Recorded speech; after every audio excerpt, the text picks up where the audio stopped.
কি খাবেন আজকে?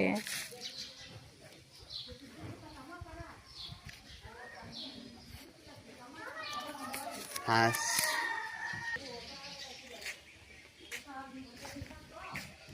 কোন হাঁস খাবেন? দেশি হাঁস। কে রান্না করবে? তুমি? উঠান একটা, চলেন রান্না করব।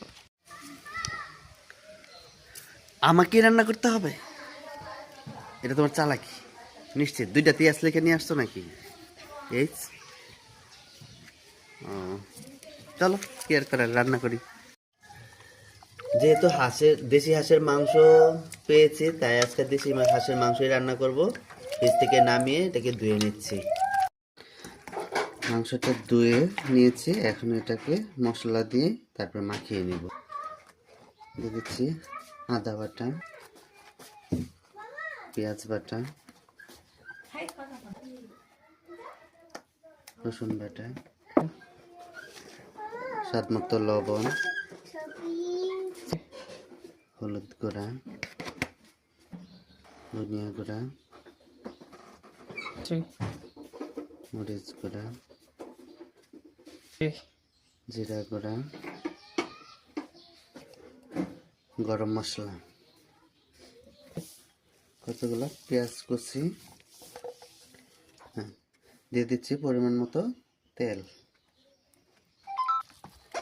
ভালোভাবে এটাকে মাংসের সাথে মাখিয়ে তারপরে আমি রান্না বসাই দেব। এইভাবে মাখিয়ে মাংসটাকে রান্না করলে মাংসের স্বাদটা বহুগুণে বেড়ে যায়। মাখিয়ে নিয়েছি, দেখতে পাচ্ছেন, এখনই দেখতে কতটা সুন্দর দেখাচ্ছে। এখন রান্না বসিয়ে দেব। চুলাতে একটা কড়াই বসিয়ে দিয়েছি এবং কড়াইতে মাংসগুলো মাংসকে দিয়ে দিচ্ছি। মাংসটা কড়াইয়ে বসিয়ে এখন ডেকে কিছুক্ষণ রান্না করে নেব।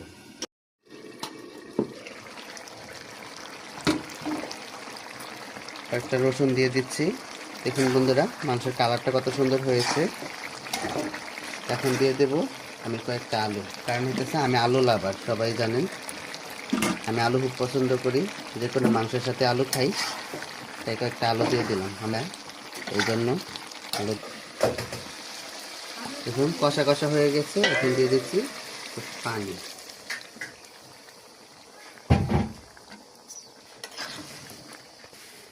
পানি দিয়ে এখন কিছুক্ষণ আবার জাল করব। বন্ধুরা, রান্নাটা প্রায় শেষ। দেখুন আমাদের দেশি হাঁস